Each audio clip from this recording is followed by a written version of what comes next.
Hi, I'm Karen Perez, Chair of Hillsborough County School Board.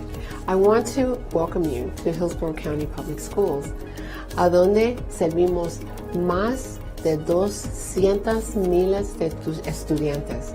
That includes children in preschool and adults through our workforce program. I'm Nadia Combs, the school board's vice chair. Our district is the 7th largest in America, and our team is made up of 24,000 people working at close to 250 sites across the county. Our district is diverse and dedicated. Our board meetings are held in our board auditorium on select Tuesdays at 4 p.m. The best way to serve our students and our community is to involve you, the public, in what we do. You are welcome to meet or email any of our board members and follow our district on social media. School board meetings are covered live by Hillsborough Schools TV on Spectrum 635 and Frontier Channel 32. Meetings are also streamed live on our website at hillsboroughschools.org. Closed captioning is provided on all broadcasts, and past meetings are available in our online archive. We are interested in what the public has to say. We'll include time for audience comments before we address our business items. Our agenda and any supporting materials can be viewed online in advance. They are posted 7 days before each meeting on our website at hillsboroughschools.org. Our vision is preparing students for life, and that means all students every day. Thank you for your commitment to education. With your help, we're making decisions that shape our community's future.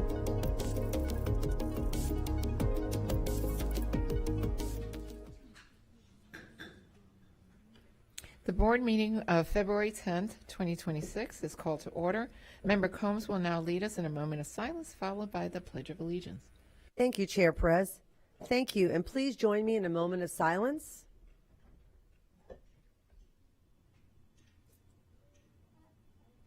Thank you. Now please stand for a Pledge of Allegiance.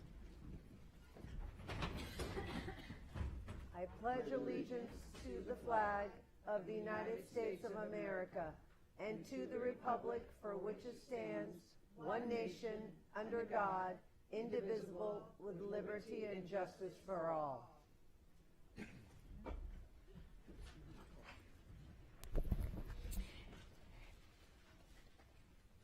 Thank you, Member Combs. Will you please acknowledge our student entertainment? Yes, thank you. I'd like to thank Blake High School Dance Education along with Principal Toby Johnson and Directors Kelly Rail and Albina Arnaudova. These wonderful students entertained us prior to the start of our board meeting. At this time, we'd like to invite the students up to introduce themselves. And you did a wonderful job, ladies. Please come up. Hello, everybody. My name is Albina Arnaudova, and I have had the pleasure of teaching and being the director of the ballet program at Blake for 23 years. So proudly presenting our talented students. Thank you again.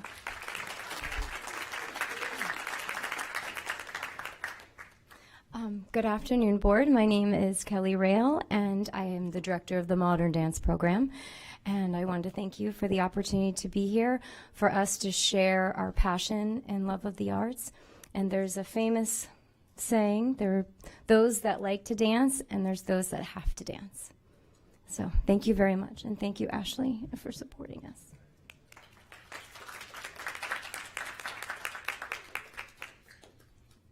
Good afternoon. My name is Isabel Geske, and I am a senior at Blake. Hello, everyone. My name is Eliana Vason, and I'm a junior at Blake. Hello, my name is Jordy Clark Wimmer, and I'm a junior at Blake. Hi, my name is Dalia Kalaksazov, and I'm a senior. Hi, my name is Rebecca Leone, and I'm a senior. Hi, my name is Valerie Iragosas Torres, and I'm a junior. Hi, my name is Olivia Skaggs, and I'm a junior. Hi, my name is Nadia Monet Adams, and I'm a senior. Good afternoon. My name is Jorianne Liu, and I'm a senior. Hi, my name is Lucia Redner, and I'm a senior. Hi, my name is Kendall Turk, and I'm a senior. Hi, my name is Jada Heavenly, and I'm a senior. Hello, my name is Dariel Watson, and I'm a senior. Hello, my name is Alicia Brooks, and I'm also a senior.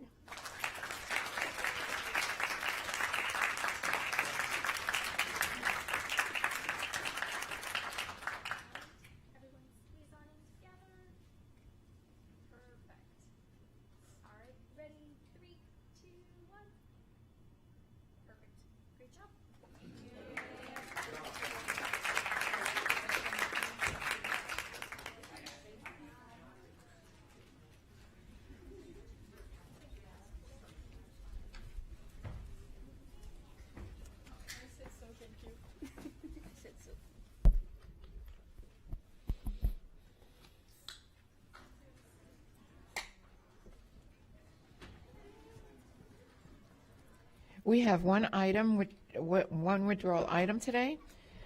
Item 201, Memorandum of Agreement with Workforce Development Partners Corporation for implementing future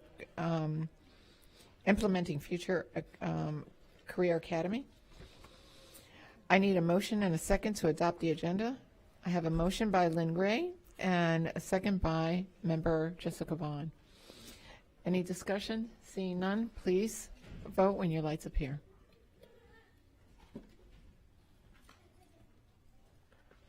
And it passes unanimously.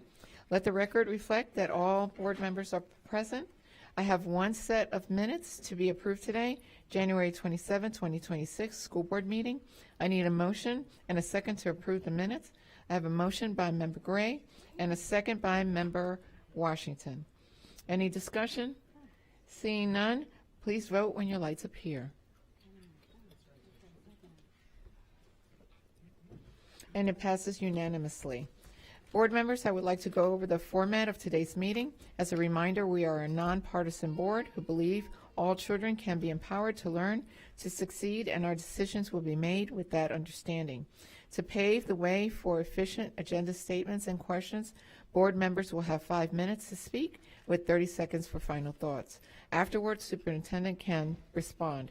If you have further questions, you're asked to get back in the queue. Member Combs will now read board guidelines.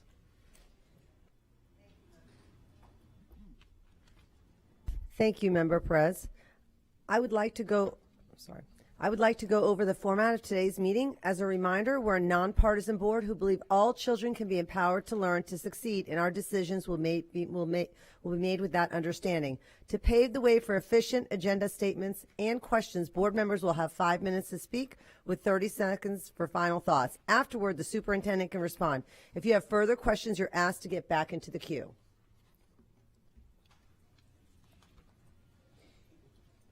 We have one item scheduled for time certain. That's at 6 p.m. employee and student input. The board members welcome comments from citizens and values your input to the board. In order to provide the most comprehensive response to your comments, our staff will follow up with you and will keep our board informed about the responses. Our school board respects the public's right to speak to the board, and we appreciate you taking your time to be here. You have the right to speak about any issue you like, and you will not be interrupted. However, any behavior intended to interrupt the orderly conduct of this meeting will not be allowed. We do request that you try to focus on issues. When addressing the board, please state your name and speak clearly into the microphone. This afternoon, each speaker will have 3 minutes. Reminder that your 3 minutes start when you begin speaking. When there are 30 seconds left, you will see a yellow light on the lectern and hear a chime. The red light and the chime will indicate when your time is up. I will now call up the first 5 speakers.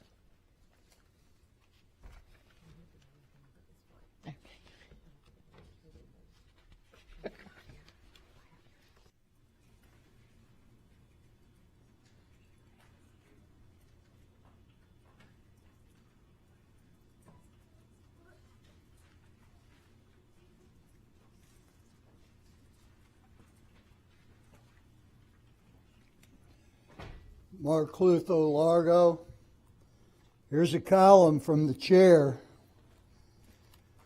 Talks of schools of hope and state influence. Well, you know, about as much as I can say here, the future's dim. Very dim.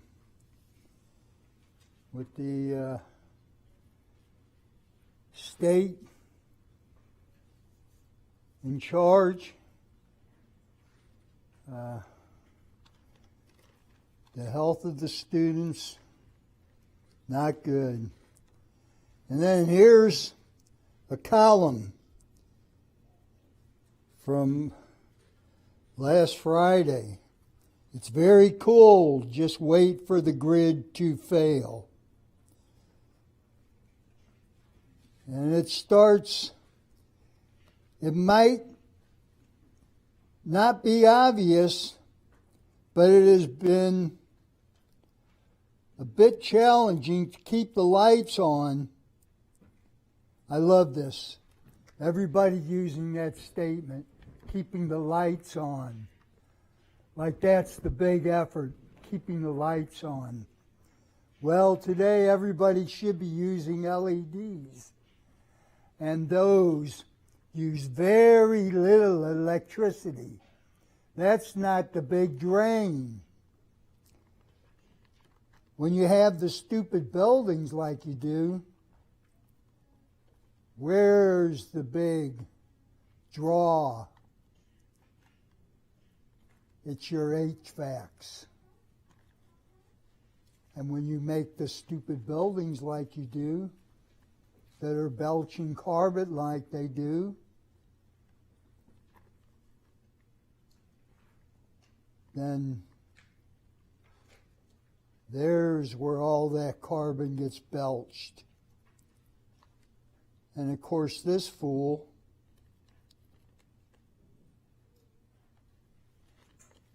like so many others has its fixation on the grid and goes on to say we need more nuclear. And we all know what's happened with that. Look at Crystal River, Fukushima, and others. If you make the buildings right, you just can't get that one. Thank you. Next speaker, please.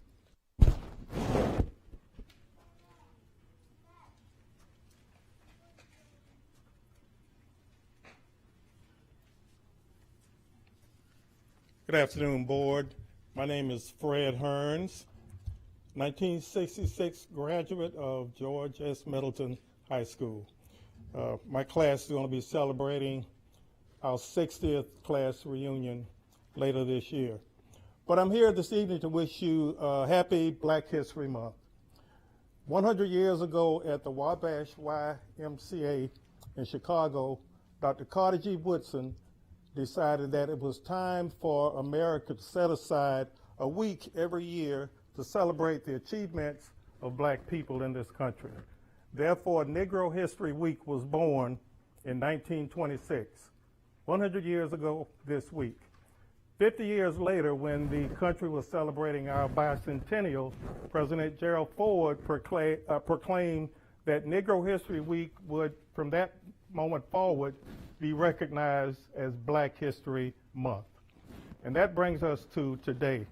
Earlier this evening, I passed out flyers. I hope you all got one. The Tampa Bay History Center is going to be celebrating our 5th annual Black History Month reception on Friday, February 27th. Doors open at 5 p.m. We're celebrating this year at Tampa's Black History Museum in the Encore development owned by the Tampa Housing Authority. And we have a partnership, the Tampa Bay History Center and the Housing Authority, to manage this facility. Sometime in the middle of next year, it will open as Tampa's first Black History Museum. Meanwhile, we've been doing programming out of that facility. You're all invited to come. We've had several of you that have come in the past. I know you've enjoyed the program, and we have something really special this year. We're recognizing the Florida Sentinel Bulletin newspaper with the Sankofa Award for the work they've done over the years. For 80 years that the Florida Sentinel Bulletin newspaper, I'm sure you're all familiar with it, has helped to preserve Black history. Also, Riverview High School is going to receive the Thurgood Marshall History Award this year. Each year we select a public school to receive this award for keeping alive the legacy of Thurgood Marshall, who, by the way, did spend time here in Tampa and Hillsborough County fighting for equal pay for black teachers and doing many other things to help our school district. So with that, I would like for you to go to our website. It's on the flyer.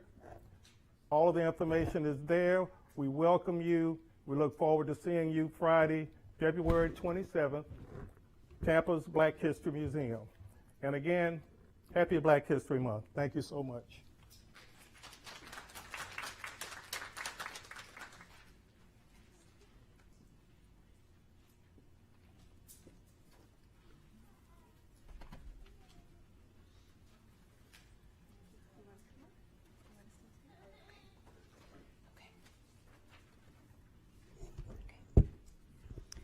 Good afternoon. My name is Sue, and I'm a parent of 2 children at Dobie, my daughter Abriana and my son Gianni.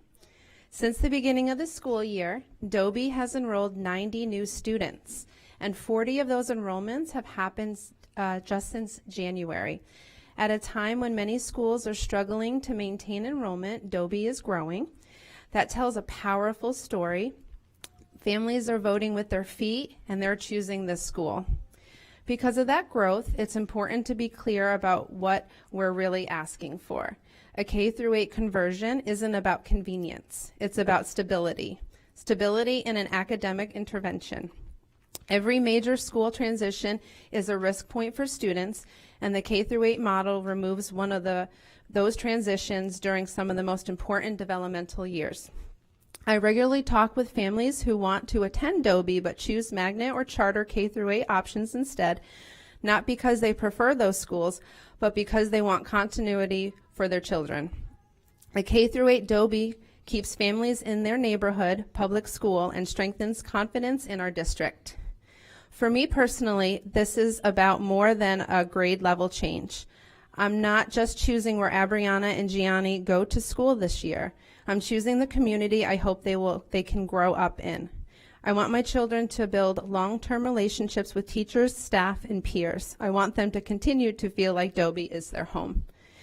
At the same time, we recognize and respect the questions that have been raised about middle school programming, including electives, enrichment opportunities, and making sure students' academic and social needs are met. As a parent group, we are committed to working in partnership with the district to help shape a strong middle school model that reflects what families value and what the district can realistically support from a staffing and a programming perspective. We also continue to respectfully ask that long-term planning include a permanent middle school wing and gymnasium, similar to the Collins K-8 conversion plan, rather than relying solely on modulars now and trying to solve permanent facilities later. Families want a thoughtful, lasting solution from the start. We understand funding is complex, and we believe potential pathways, including a possible half-cent surtax referendum coming in November ballot, are worth exploring as part of a long-term planning. While enrollment is declining in many parts of the county and state, our community appears to be an exception, and Dobie's growth reflects that. Expanding a successful, growing school is a smart investment and a proactive solution. We're asking you to recognize the momentum at Dobie and to take the next step toward making it a K-8 school. Thank you. Are you ready? Come on. All right, you stand here. All right, you ready? Hi, my name is Gianni. I am 6 years old. I like to talk about my school, Dobie. I love my school friends and teachers. I go to Dobie with my big sister. That makes me happy. My sister is 8 years old. I look up to the big kids at school. Like my sister, I think it would be cool to have bigger kids at my school.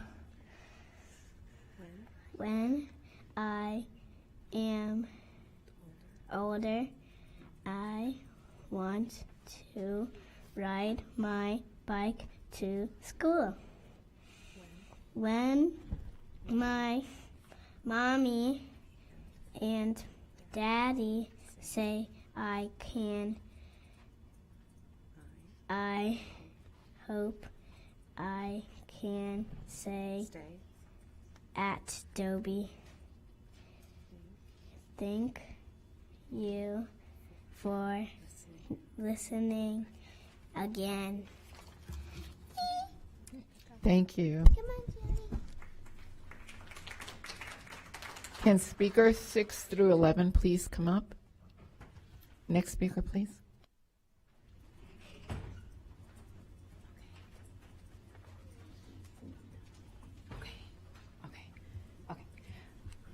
Good evening, members of the Hillsborough County School Board. My name is Laura Garcia, and I'm here again on behalf of Dobie Elementary families to respectfully advocate for the expansion of Dobie into a K-8 school. First, I want to sincerely thank several of you on the board for taking the time to meet with us, listen to our concerns, and engage in thoughtful dialogue as we move through this process. Those conversations have mattered, and they've helped reinforce that this board values community input and collaborative problem solving. I'd also like to thank Ms. Vaughn in advance for committing to visit Dobie this upcoming Thursday, February 12th. We're truly appreciative of your willingness to see our school firsthand, meet our students and staff, and better understand both the strengths of our campus and the opportunities that lie ahead. As parents, we are advocating for a K-8 expansion because we believe it is a solution that supports academic continuity, emotional stability, and long-term student success. Our families want to keep children connected to the teachers, peers, and school culture that have already invested so deeply in them. Research and real-world experience consistently show that K-8 models can reduce transition stress, improve behavior outcomes, and strengthen school communities. Dobie has the leadership, the staff, the family engagement, and the commitment to excellence needed to support this expansion. Our request is not just about convenience, it's about thoughtful planning, efficient use of existing resources, and providing a learning environment where students can thrive through some of their most formative years. Tonight, we ask that the board continue to explore this opportunity with an open mind. Consider Dobie as a viable pilot or phased K-8 expansion, and keep this conversation moving forward. We stand ready to partner with you, answer questions, and work collaboratively toward a solution that serves students, families, and the district as a whole. Thank you for your time, your service, and your continued consideration.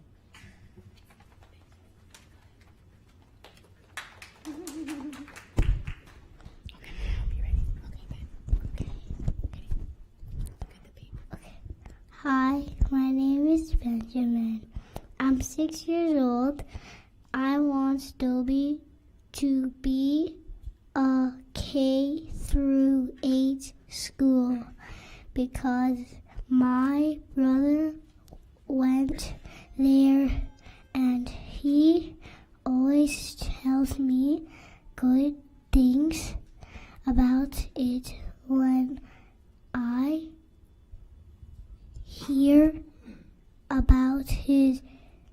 teachers and the school. It makes me want to go there too. If Dobie was a K through 8, kids like me could start there and stay there with our brothers or sisters. I think that would help kids feel happy and not nervous about changing schools. I really hope I get to go to the same school as my brother someday. Thank you for listening to me. Thank you. Next speaker, please.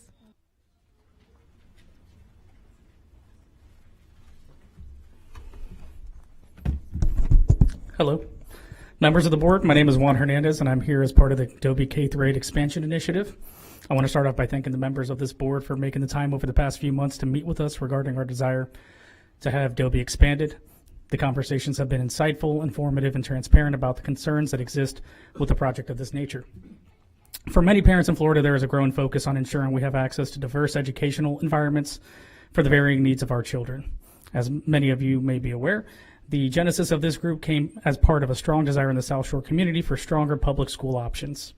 This was evident when Apollo Beach Elementary expanded to K-8, and I'm sure whatever the numbers are for choice applications to York would support that this is the current will of the community.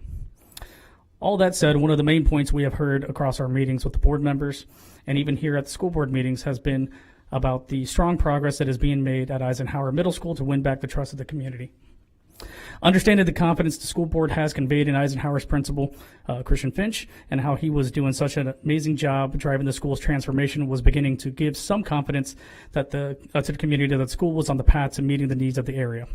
It is for that reason that I would like to convey the disappointment that Principal Finch was moved recently to another middle school.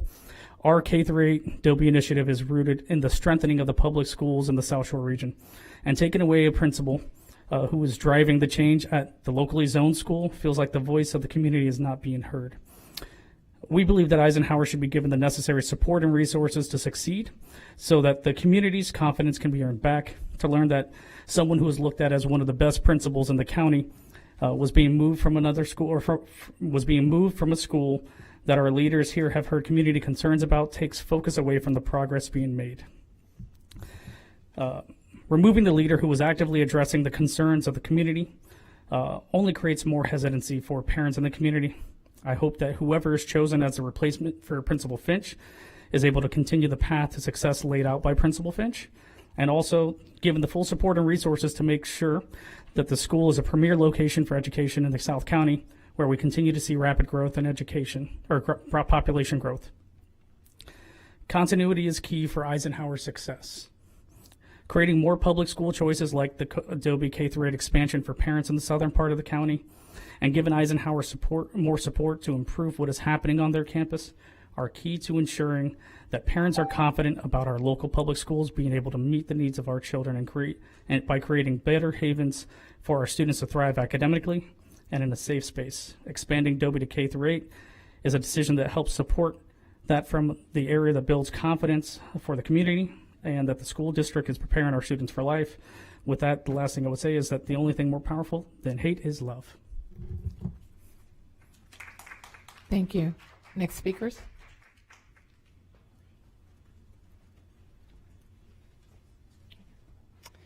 Good evening, members of the board and district leadership. My name is Sabrina. I am a parent in the Apollo Beach community, and my children attend Dobie. Tonight, I would like to read a statement on behalf of another friend and parent, Kelsey. Kelsey writes, "My family has been a part of the community since 2013. Over the years, we have watched our district grow and evolve, and we have remained committed to public education because we believe in its mission and its impact. Dobie Elementary has been a central part of that experience for our family. It has provided a safe, structured, and supportive learning environment where our daughters have both thrived academically and socially. I am the mother of 3 children, Paisley in 5th grade, Harper in 1st grade, and Hayden in VPK. My husband works away from home and is only home every other weekend, so I'm the sole provider for daily childcare, school transportation, and travel for our children. Like many families, we rely heavily on strong, accessible neighborhood public schools. As we look ahead to the middle school transition, we are facing a very difficult and emotional decision. With ongoing principal and leadership changes, many families feel uncertain about long-term stability. The middle school we are currently zoned for has been a source of concern for many families when it comes to overall school climate and students' social and emotional experiences. While I recognize the efforts of dedicated staff, it does not currently feel like the meaningful improvement has been made to manage student behavior, reduce bullying, and ensure a constant learning environment. As a parent, this places us in an impossible position.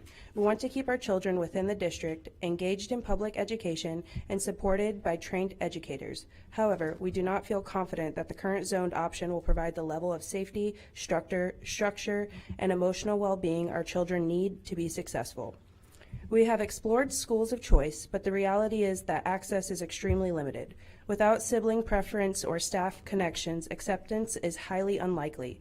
As a result, the only option that currently feels safe for our family is homeschooling during the middle school years, not because it's our preference, but because it feels like our only viable alternative. This is why the proposed expansion of Dobie Elementary is so important. Expanding Dobie is a proactive investment in student success and in enrollment retention. It keeps families in the district who might otherwise feel forced to leave traditional public schools, and it provides continuity, stability, and clear K-8 pathway within a school community that already demonstrates a positive culture and strong family engagement. I respectfully urge the board to move forward with this expansion. For families like mine, it represents the difference between staying connected to the district or being pushed toward options we never wanted to choose. Thank you for your time, your service, for listening to our concerns.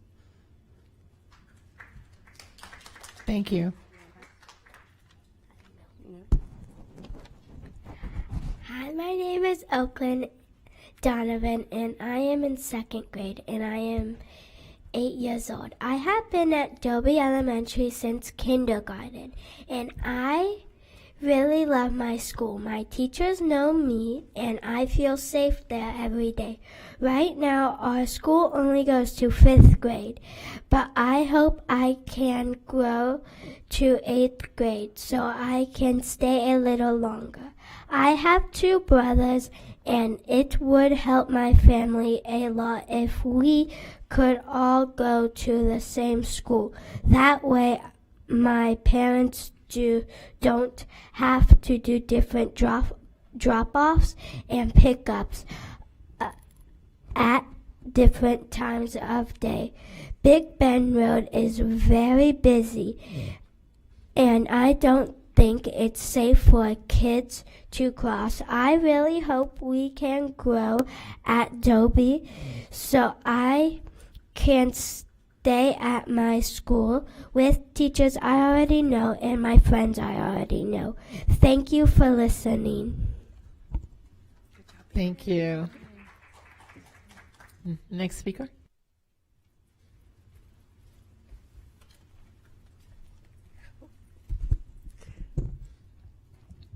Good afternoon. My name is Betty Jane Parks, and I am a theater teacher at Blake High School. It's a magnet school right down here in downtown Tampa, the same school as those really talented dancers that you saw earlier today. I am here to advocate for more information about the arts in our schools being available to our community, and how appropriate, because next month is March, and it is National Theater in Our Schools Week. National Theaters in Our Schools Month. Arts education has long been proven to build engagement, raise test scores, and increase skills like creative problem solving, tenacity, and teamwork in students of all ages. The fact that we have theater and other performance arts programs in our local schools should be a shining jewel in our educational community. For instance, did you know that this spring, Plant High School is putting on Bye Bye Birdie? Or that Alonzo is producing a chorus line. And of course, I can't help but mention Blake's own production of Chicago.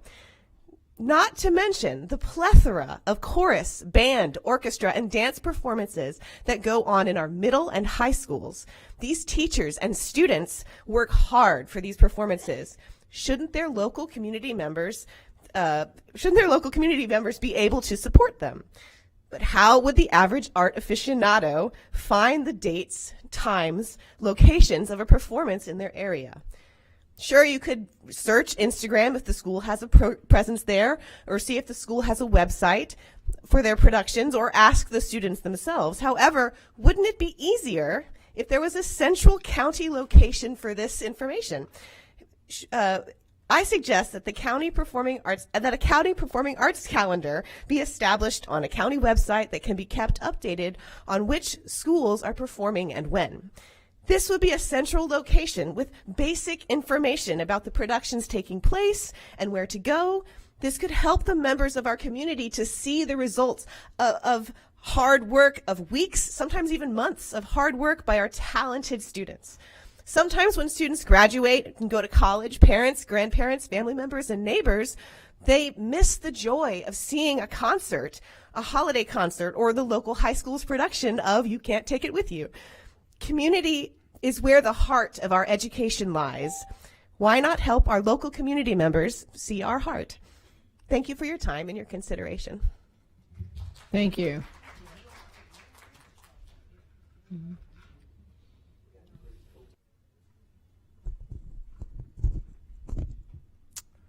Good afternoon, school board members and Superintendent Van Ayers.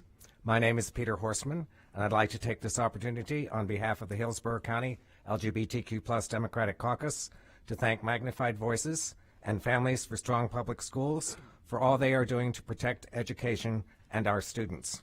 And I want to say we echo all of what they have stated before you. We also wish to acknowledge the work of the student-led organization SEE Alliance, which stands for Social Equity Through Education, and the students across the state and throughout the nation who have been protesting during school time.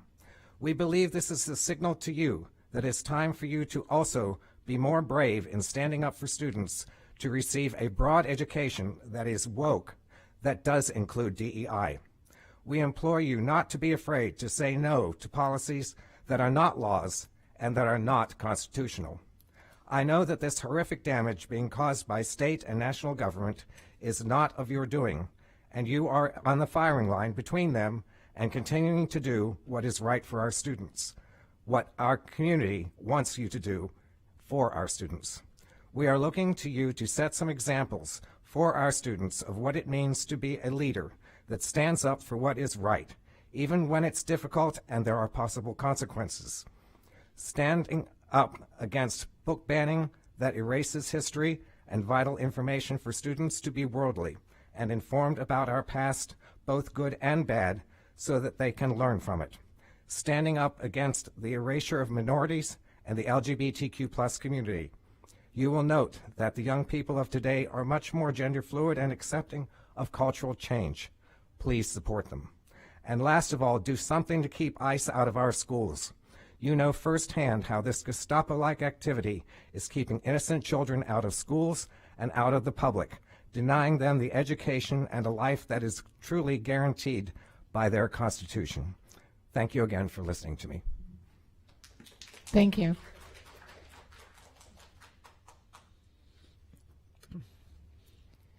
Now we will move on to the consent agenda. Superintendent Ayers.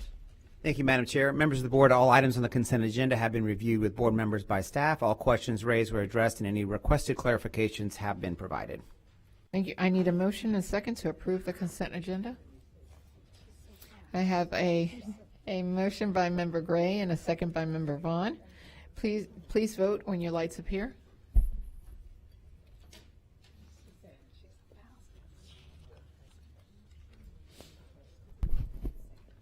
And it passes unanimously. The consent agenda has been approved.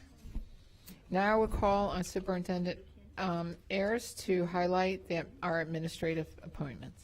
Thank you, Madam Chair and board members. There was one principal appointment on the consent agenda this evening. I want to take this opportunity to introduce our new principal of Eisenhower Middle School, and that's Jennifer Demick. Jennifer, if you could stand up.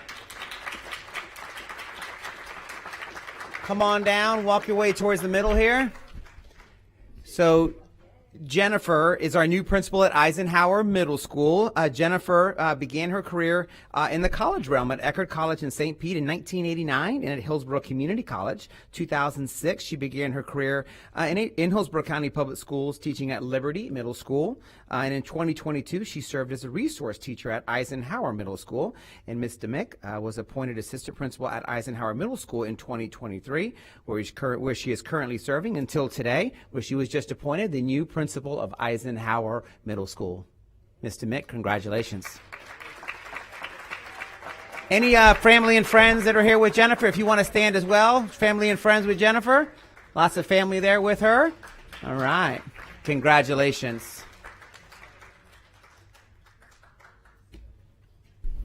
Madam Chair, that's our one appointment.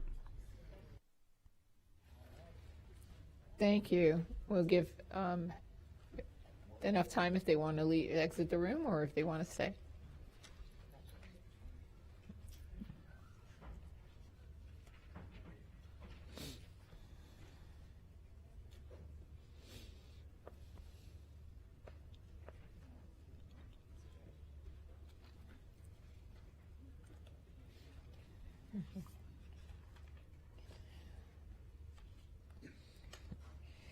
The following items will now be heard, C-104 and C-402.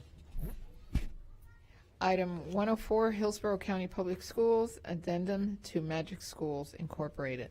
Superintendent Ayers will highlight this item. Thank you, Madam Chair. So 104, Magic School Enterprise, piloted by HCPS since June, provides AI intelligence tools for teachers to enhance instruction, align with curriculum, and promote safe AI use. The platform integrates with ClassLink and Canvas, supports custom tool creation, and meets top privacy standards. The educator-designed AI platform enables teachers to maximize instructional time while offering tools to enhance student learning. The Magic School AI platform aligns with our district AI policy, the academic integrity section of the Student Code of Conduct, and the HCPS Artificial Intelligence Implementation Handbook. During the term of the agreement, Magic School shall provide HCPS with district-wide access to its core teacher and student platforms, including updates and upgrades to those core platforms at no additional cost. I did want to take just an opportunity to recognize several members of our AI Governance Committee that are also here tonight, seated in the audience there, including Tracy Bergman, Debbie Pepe, Jamelia Jackson, Chris Holt, and Principal Christian Finch. I think he might have snuck out, but he's on there too. And also several of our cabinet members are here. Some of them here tonight are also members of that AI governance team. So that is 104. And if you have any additional questions, of course, myself, Mr. Brady are here as well. Thank you. Thank you, Superintendent Ayers. I need a motion and a second to approve item C-104. I have a motion by Member Combs and a second by Member Rendon. Member Combs and Member Gray pull this item. Member Gray? I guess I'll break the ice here. Thank you, Madam Chair. You know, AI is the future, and we all know it, and we have to embrace it. And what's really interesting, the Magic School does really relate and rely on content for our students. But if we look at the statistics, and this is, I'm being a devil's advocate, if you look at the statistics in 2020 to 2022, 20%, and I'm sorry to use 20%, but these are real data points, students used AI for content. Now, fast forward in 2024, 2025, over 70% of our students, not just ours, but nationwide, use it for relationship building, therapy, and basically building friendships. So my question is, and this is, again, you know, I'm knocking on the door of possibilities. What have we done? And Mr. Brady, thank you for all the work you've done. What have you done to ensure safeguards that students and perhaps some teachers will not dive into the social media temptation of relationship building / therapy? Well, first and foremost, this is an educational tool, so that's the purpose. To your point, the number one use of AI just a couple years ago was information retrieval, content generation. Now it's therapy, relationships, counseling, those types of things. So that's a good point there. For this, it's an educational tool first and foremost. So, and we need to understand that if this is approved, this is a teacher tool at this point. It does have a student-facing platform. We have no intention at this point to turn Magic School or anything over as an approved tool for students. So we want to make that clear.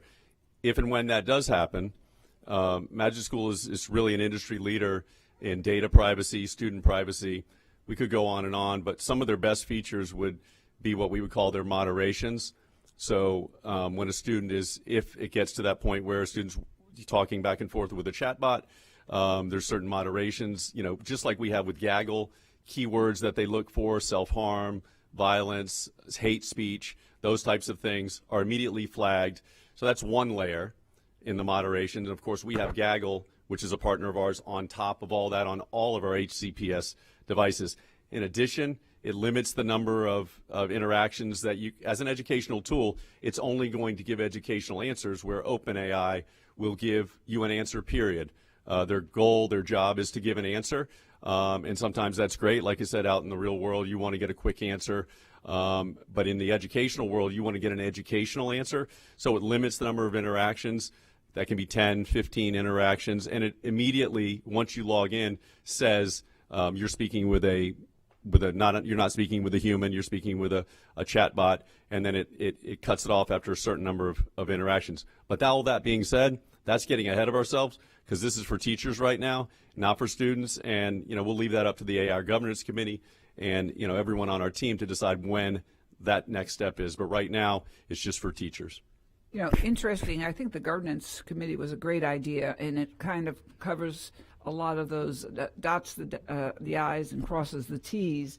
A lot of minds are working on this. And I also appreciate the policies which actually describe it as emerging technology, because emerge it shall.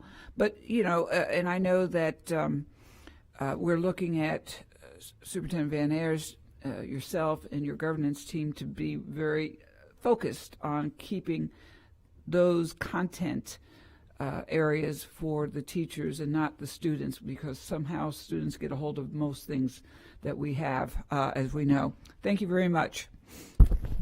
Thank you, Member Gray. Member Combs? Thank you. Thank you, Mr. Brady and Mr. Holton and the entire team. I know that with this contract, I've really asked for a lot of questions and I've really inquired a lot. And I think it's because, it's an emerging technology and it can change so quickly. So I appreciate all the feedback and looking at the contracts. And I'm always going to pull a contract that's technology or requires a lot of funding, because it's changing so much. So one of the things that I would really like to see is like a biannual update on the usage of the programs, that teachers are using it and how much they're using it and to what extent. So if I don't need to have it on the suspended agenda. I don't need to have that, but I would like to have like a biannual to make sure, because one of the things is that we have so many products available that I want to make sure that as things change so fast. I mean, we talked about ChatGPT having a K through 12 free program and looking at that. And so that's why making sure that this contract, that we look at it on a regular basis, is important, because technology is changing so much and there's so many companies. And I appreciate the time you took to really vet it and compare to other products that are similar, because there are many products. But I feel good about supporting this. I think it's great to have Hillsborough County at the cutting edge, at the AI table, up at the state level, really listening and talking about what we're doing with AI, how we're emerging, to make sure the state knows that we're really cutting edge. And as I said, I just want to make sure that as the products change, especially right now, we're only using the teacher facing. That's one of the things that I like about Magic School, is that they do have a student facing. That's what they're really well known for, and how that changes. So that way, when the product does come back and we're able to use that, teachers are already familiar with it. But the biggest thing is just making sure that the teachers are using it, and that what Magic School does to encourage teachers to use it, and because there's so many products. And then the last thing, and we've talked about this, and I talked to Tracy Bergman, and I sent some articles about this. It's amazing that we're using technology, but I'm a 30-year lifelong educator, and what countries, that cutting edge countries that I see, like Finland, Scandinavia, those countries that are very cutting edge, that we're using technology a lot on the elementary school level, what they're finding is that actually students are not making academic gains as strong as they thought with technology. And they were very much ahead of us, the U.S., and very much ahead of Asia using that technology. So I just want to make sure, especially in the elementary school level, that we are not having kids in front of the computers so much. I know we have Amira, we have iReady, there's so many products, but we want to make sure that teachers front and center, and that is used as a support and not so much. So we've talked about that, and I feel like as a lifelong educator, I try to stay on top of that and see what things are happening. When you see that movement, when kids are making the biggest progress is when they have the teacher in front of them. And then finally, this is an opportunity to talk about high school, right? You're seeing all throughout Asia, China, Japan, South Korea, where they're really taking the phones completely out of the schools and looking at the high schools for pockets or what that looks like to make sure that, because kids are getting plenty of technology when they get outside of school. I mean, they're on their phones, on their computers constantly, to really create that balance, because at the end of the day, we want to make sure that the teacher is at the center and the paraprofessionals and all the assistants that are helping us. So thank you for working on this, vetting. I know it was, I probably talked to you, Gary, probably 20 times about this, but this was very important because there's so many emerging technologies, and we want to make sure it's the right fit for students. So thank you. Thank you, Member Combs. Member Vaughn? Thank you, Madam Chair. I just want to clarify, one, this is going to come before us every year to reapprove, correct? Yes, the usage was already written into the expected outcomes, but then I appreciate your feedback on that. So once before July 1st, 2027, and then again once before July 1st, 2028. So it'll be 16 months, as we discussed, and then it'll be 2027, 2028. And then secondly, as we're talking about the potential of student use, I want to understand, you say if and when we decide, what that looks like. Number one, is that something that's going to come back for board approval? Well, we certainly can share an update on, that's. Well, would that mean it would cost more money if you were opening another portal? Okay. It's just something, I don't want to simplify it by saying turn it on, but literally it's none of those tools will be quote unquote turned on at this point. So I, as a board member, would like to know about that because I'm concerned about community feedback regarding safety around student privacy and what that looks like. And I'm also wondering if there's some sort of parental consent we're going to require if and when we go down that and what that looks like. So I want to make sure that we as board members are not blindsided by that piece of it in case there's community concerns. So I want to be notified as a board member if and when that is something we're exploring.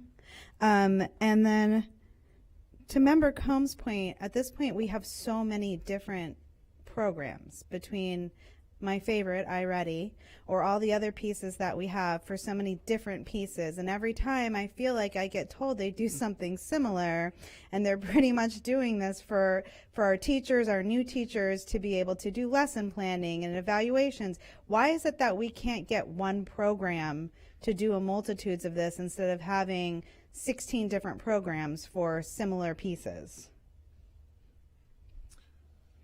Member Vaughn, and thank you to the all the SCORE members, Chairman Perez, Chair Perez, and Superintendent Ayers. I think we look at this tool, the key difference is that across all of our subject areas and all of our teachers, we're able to make sure that it bubbles up our resources. So when a teacher asks a question about, I want to differentiate for an ELL student or scaffold the lesson for that student, they're able to see our resources bubble up right to the top and include that right along with the curriculum that they're using.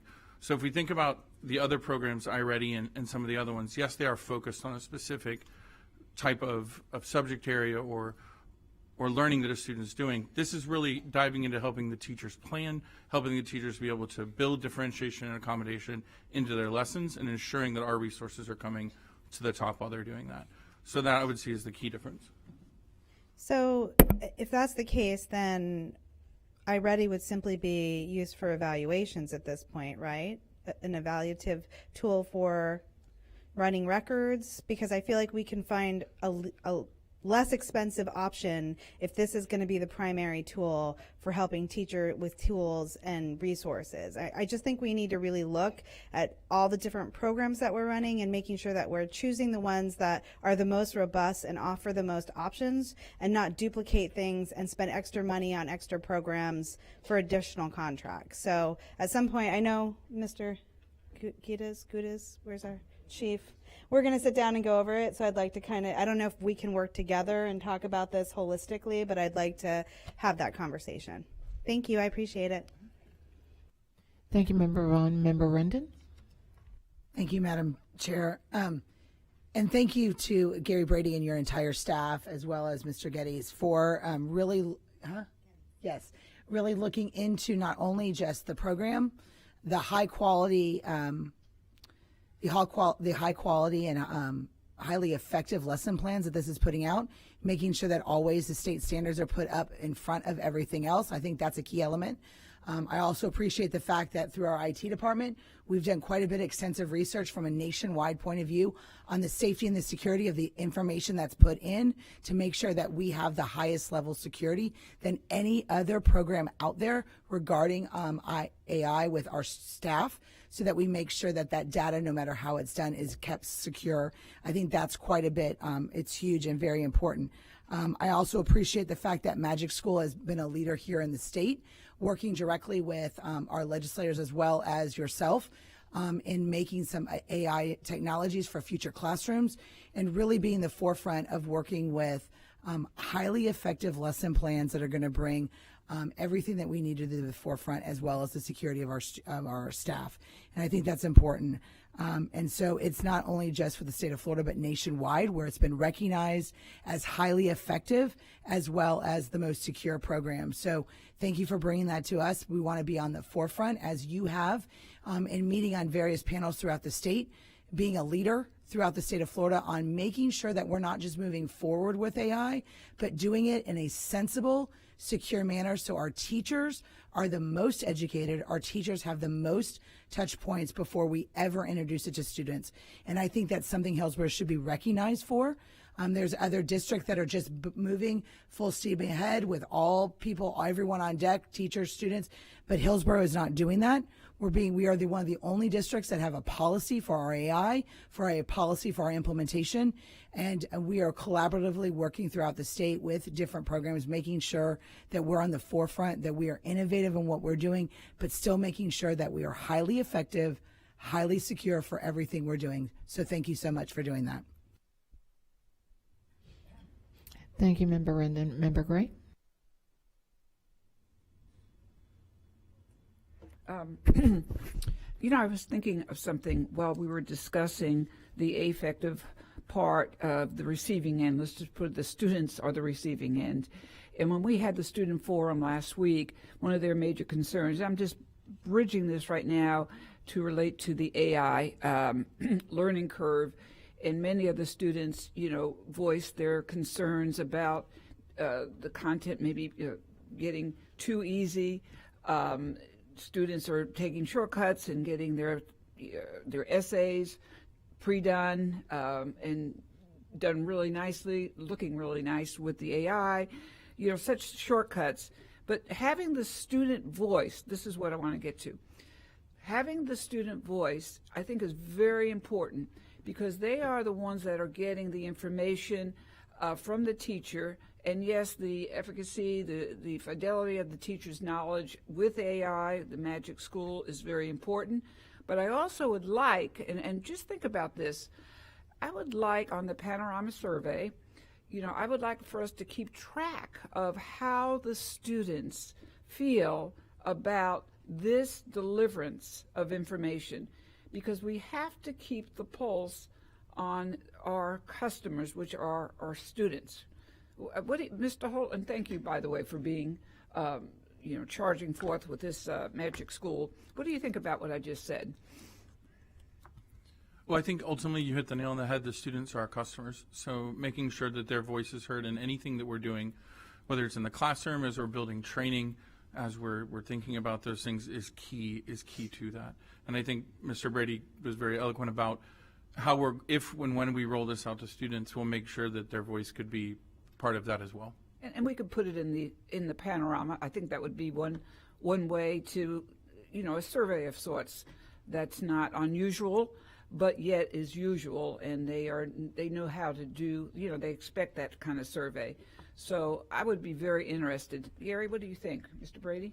Well, I agree, and I also, kind of I'd be remiss. We do have some teacher representatives here tonight that, I'm sure they're dying to get up here and talk, but told them that may not happen. But they're here to, they're big users on the front line of using our technology, and in this case, including Magic School.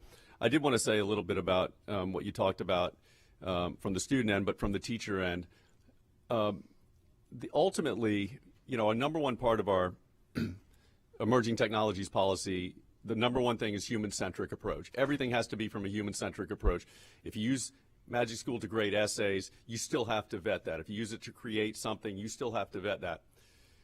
But three of the biggest things that we ask teachers to do are collaborate with each other, give and receive feedback, and attend professional learning. And those three things are innately human things. However, Magic School creates the time for them to allow them to do those things, and that's one of the biggest, I think, features of it. AI in general, but in this case, Magic School, is the ability for our teachers to get back some of that time that they've been doing, all these tasks. Now, if they choose to collaborate, that's great. If they choose to attend professional learning, that's great. If they choose to get their oil changed or get their nails done, that's great too, because that's great for retention, for teacher satisfaction. I mean, I think on all ends, it's great. Obviously, for students, certainly when we do, or if we do, as Member Vaughn said, and again, that is baby steps when it comes to the students, because we've seen from other districts already that have put it out and pulled it back within 1 week. That's not something we're interested in. Thank you, Mr. Brady, and Mr. Holt, thank you for those remarks. Thank you, Member Gray. And I want to thank the team as well. But something I want to also talk about is when I spoke with the team is my concern was the same as Member Combs, is having the students in front of the computers, and then also the students who don't have, because I keep talking about this ad nauseum, is the students who do not have access to technology at home. If there are any worksheets or anything that are put out for the students to complete. But one of the things that you did kind of taper down my angst with is that you mentioned that the teachers are able to create worksheets and printouts. And for me, my takeaway from this is that you reduce the teacher's time if trying to create work plans and assignments, and these teachers are more in front of a student, providing the students hands-on time instead of having to create lesson plans. And our teachers go home and are able to relax a little bit more, and when they are in front of our students, that our teachers are a little bit more relaxed in front of our students. And for me, that is a win-win for our students as well. You want to get back in the queue, ma'am? Yes, okay. But for me, that was a win-win for me. But also the fact that they're able to create these worksheets for our students. Can you talk just a little bit about that for those who are listening? Well, in relation to worksheets, of the top 10 tools, I'm just looking at worksheet generators number 2, almost 10,000 generations up to this point. Now remember, this is with a pilot with Magic School. Mm-hmm. It's almost 10,000 worksheets generated. Again, it's one of the most popular tools for teachers. Again, that's something where the teacher has to be the expert. The teacher has to put the information out there, but then the actual creation of the worksheet, that is time consuming, and that's where some of that goes away. Okay. So the student is not going to be always in front of a computer. No. But doing a lot of hands-on work. Absolutely. Okay. And in fact, one of our teachers who's here is a very much a paper pencil teacher, but this is a technology that saves her time. It doesn't mean more time in front of the computer. In fact, her class is, to a certain extent, technology free in that case. Mm-hmm. It's her preparation for that. Okay. Mm-hmm. Thank you. Thank you. I just want to put a quick plug in for our Chair Perez. Hillsborough Education Foundation still has their Tech Connect program. So if we find that students are at home with no technology, no laptop or access to the internet, we can hook them up with the Hillsborough Education Foundation, and they are giving out devices for students to have at home. So please let us know, because that's still going on, and that's a huge partnership for us so that we can get technology in the hands of students that may not have it at home. Fabulous. Yes. Thank you. Thank you. Fabulous. Thank you. Member Combs? Just one last comment. I just want to make sure, listen, I've been on several products. I went on Magic School. I'm a teacher. I can see the use of it.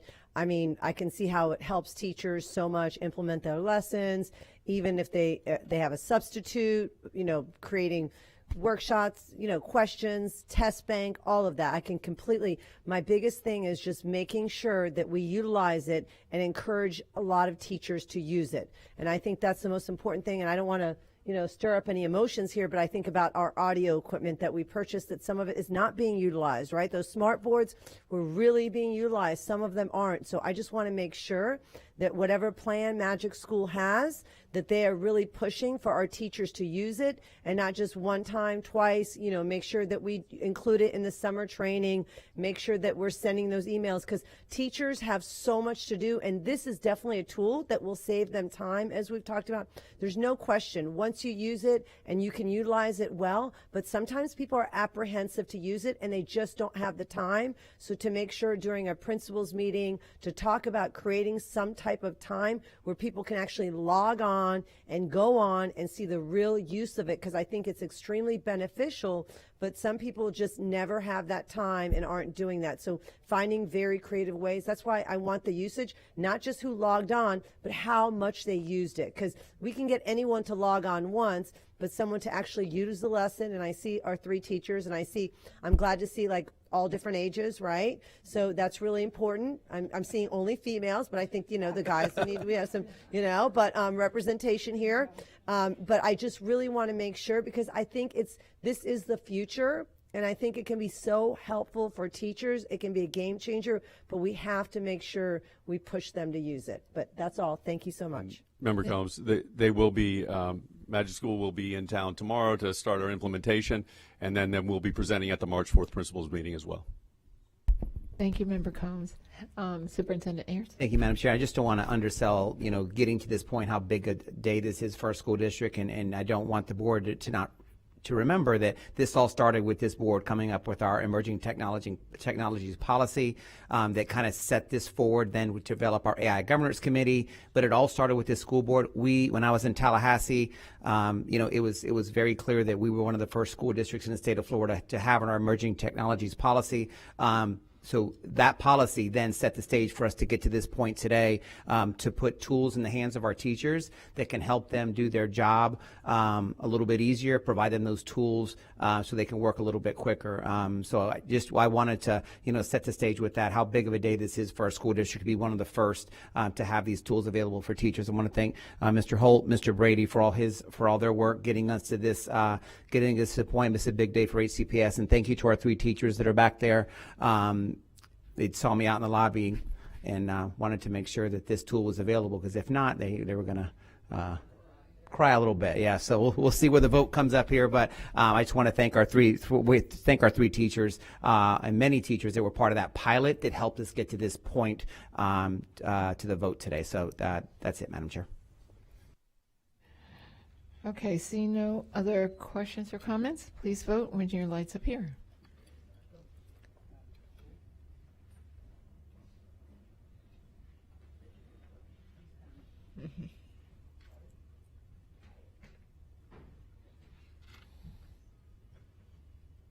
And it passes unanimously.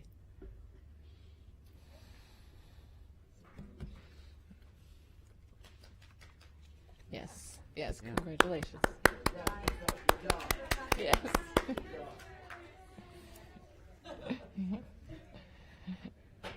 The next item is item 402, agreement foreign exchange teacher services. Superintendent Ayers will highlight this item. Thank you, Madam Chair. I know board members, you're familiar with this item as this has come before you. You've seen this as we've had this since 2022. Human Resources followed their RFP process to determine a provider for cultural exchange teachers. EPI was the highest ranked organization by the committee members. And board, as you're aware, currently we have 160 cultural exchange teachers that are teaching as part in our school district currently. So that is 402 EPI. Thank you. I need a motion and a second to approve item C 402. I have a motion by Member Combs and a second by Member Vaughn. I have Member Combs, Member Gray, Member Vaughn pull this item. Member Combs. Sure, I'll begin. I just want to thank you, Dr. Patton. Also, I want to thank, which I think he's just a really wonderful person, Ken Hart and Julia, who are also now working for EPI, which I think is a very positive thing for our district. And as a matter of fact, I talked to Ken Hart today about, I happen to have the school with the largest EPI teachers right now in the district, so I'm really interested. I also called some of my principals and saw, I think this is a complicated agenda item. I am going to support it, but I'll tell you some of my concerns. I know that it's a J1 visa that these teachers get, not an H1 visa. But when I'm hearing, from the state, especially for higher education, the possibility of losing H1 visas and losing science and math teachers that are so critical in our upper universities. When I see the start of that, I have to start being scared about what's next coming with if the possibility of that and how it could impact our schools. We have, hundreds of teachers right now. I also think if the state would pay and the Department of Education would pay a livable wage to our teachers, we wouldn't have to go to the Philippines, to Jamaica. There's nothing wrong with that, but it's sad that we can't really pay enough teachers, that we have to explore finding teachers from the outside. And some of the challenges that are faced when teachers come from different cultures, some of the experiences and when they come in, and I know they do a very good job working on it, but it's a concern. So that's some of the concerns I have.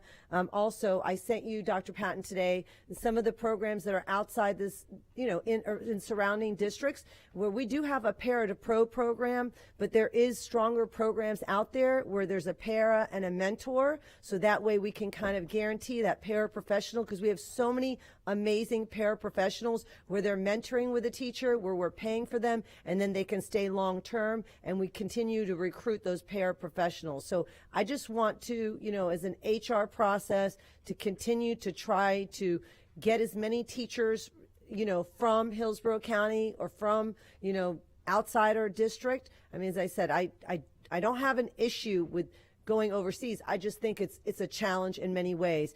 And when I see the savings, it's such little savings, and I think of the challenges that people face, it's a concern to me.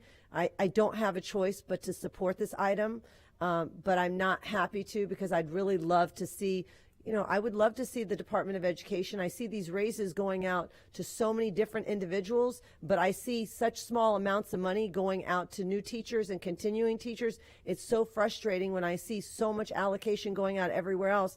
And probably the most important thing that creates, these doctors, lawyers, plumbers, police officers are through education. So it's frustrating that we're still not paying teachers an adequate amount. So that way we have to go overseas, but that's just a concern. But I have no choice but to support this item when I look at the schools that I'm facing. I know that having Ken Hart up there and working with that will be more helpful and help the transition.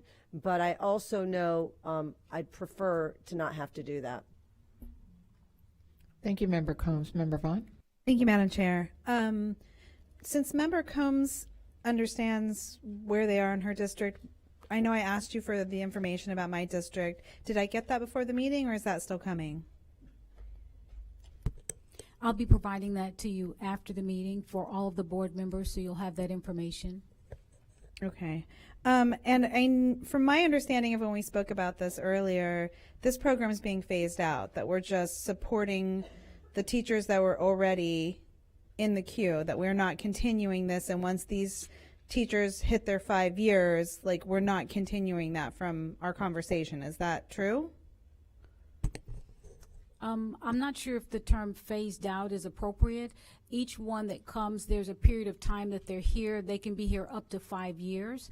When they hit that period of time, then they no longer are here at the district. However, this is going to be for this year, so it's going to go through this year. Every year we assess where we are and what the needs are before we make a determination as to whether or not we're going to continue the program. So we're not phasing it out. We're focused on the program for this current year. Okay, that's different than what I understood when we talked earlier. So then my question is, next year, are we bringing new teachers over next year? That is not our plan to bring new teachers over. That's not our plan? We have the 160, and the 160 is the group that we'll be working with, that we'll have here, because again, they're here for a period of time, which would show that it's 1 year, 2 year, 3 year, 4 year, and they can extend it. So we weren't planning on bringing any new teachers into the program. Meaning that when the last teacher hits their 5th year, which is the maximum, this program will not continue? We'll determine that at that time. Do we know when the newest teacher that we brought on is slated to reach their maximum? I'll have Mr. Hortzman answer that question. Thank you. So we have 9 individuals, 9 teachers this school year, that are brand new to Hillsborough County, new to the program. So potentially they'll have 2 more years with us. They can extend for years 4 and 5, which means they could end up 4 more additional years beyond this one. We don't have a max of 160 right now. We're short by like 2 or 3 because they left about midway through the school year. There are some individuals that have decided they did not want to extend for years 3 and 4. So we will be replacing some of those teachers so we can max out at 160. Okay, and then I know we talked about the lack of fringe, because that's the amount that we pay EPI to secure the teachers, almost the same. It is pointed out here on the agenda item. The difference, I think, is $1,600 per teacher. But in our conversation, I was made aware that EPI does provide some sort of medical insurance or something to the employees. Were we able to get information on what that looks like? Yes, they do provide it. The details of it, I'll get that for you, but it's on page 10 as part of what their agreement is they'll provide that. So these employees have medical insurance if they need it? That's correct. Okay. As well as offered to their dependents if needed. Okay. That's all the questions I have for now. Thank you. Thank you, Member Vaughn. Member Gray? Thank you, Madam Chair. I'm going to come at this at a little bit of a different angle. We have, and this is not the exact number, but it does mean a lot when we look at 26,000 ELL students who are not necessarily in classrooms, but we deal with them in other ways. So having said that, and I think this is a very important contract. It does meet the instructional needs of our diverse population. I don't know whether it's the best, but I trust you all that you did your research, and I know we've had this for a few years, and as Member Combs said, EPI, I highly value their service.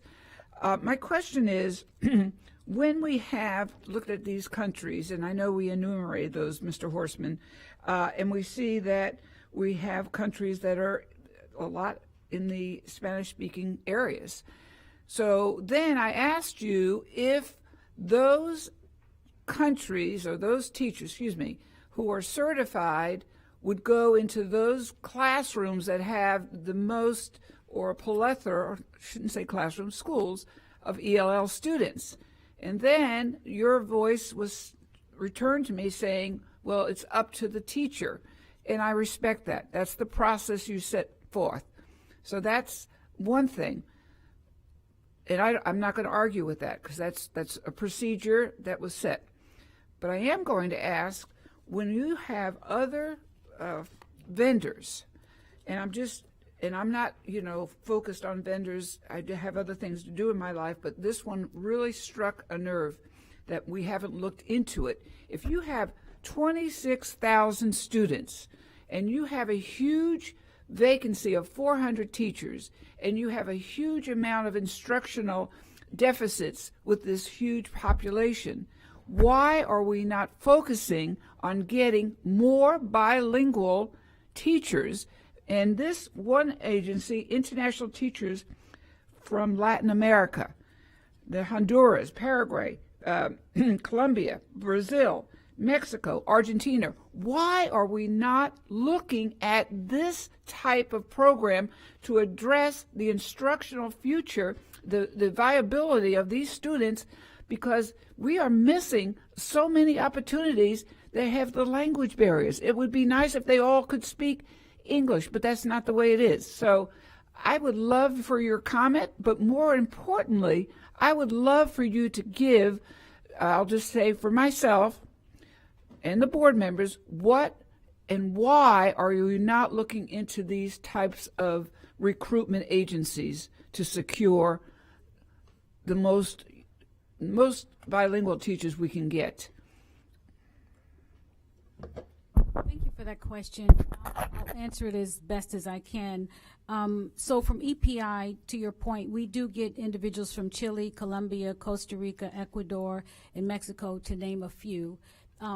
If your question is, why aren't we looking at other companies that can provide that? When we put the RPI out there, the response came from EPI. But we're certainly open to looking at other ways in order for us to find international organizations that can provide us with those individuals. We weren't closed to that. We're open to that. And again, we want to make sure that we are providing what's required and what's needed for those particular students. So that is something that we certainly are interested in looking at. And if you have any recommendations, we're open to hearing that from the board members, of course. Dr. Patton, with due respect, we've had that many students, maybe more, and Ms. McCray can comment on that. During the whole entire duration of your work here at Hillsborough County Public Schools, I'm glad you're open to it, but I would like more than that. I would like a absolute opportunity for you to give us those types of vendors that will give bilingual education more fidelity. And I think being open is one thing, but actually doing it is a total different situation. I'll cover that with our, go ahead, make a remark, I'm sorry. So we are working with the dual language program to see what opportunities are out there. And again, this is not something that we're saying we're unwilling to do or that we have not thought of in our recruitment plan and how we recruit. However, EPI is one of the options that's available now. Again, there's other options that are out there. We're working with the dual language program and looking into other things, but our primary focus has not been international programs, and so I do want to say that.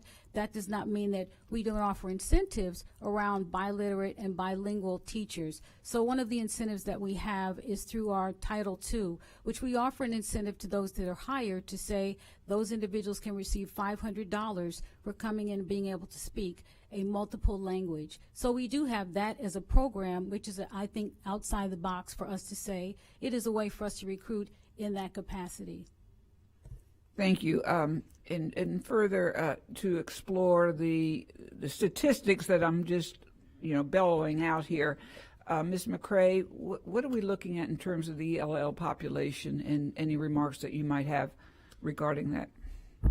So 20% of our student population would be ELL.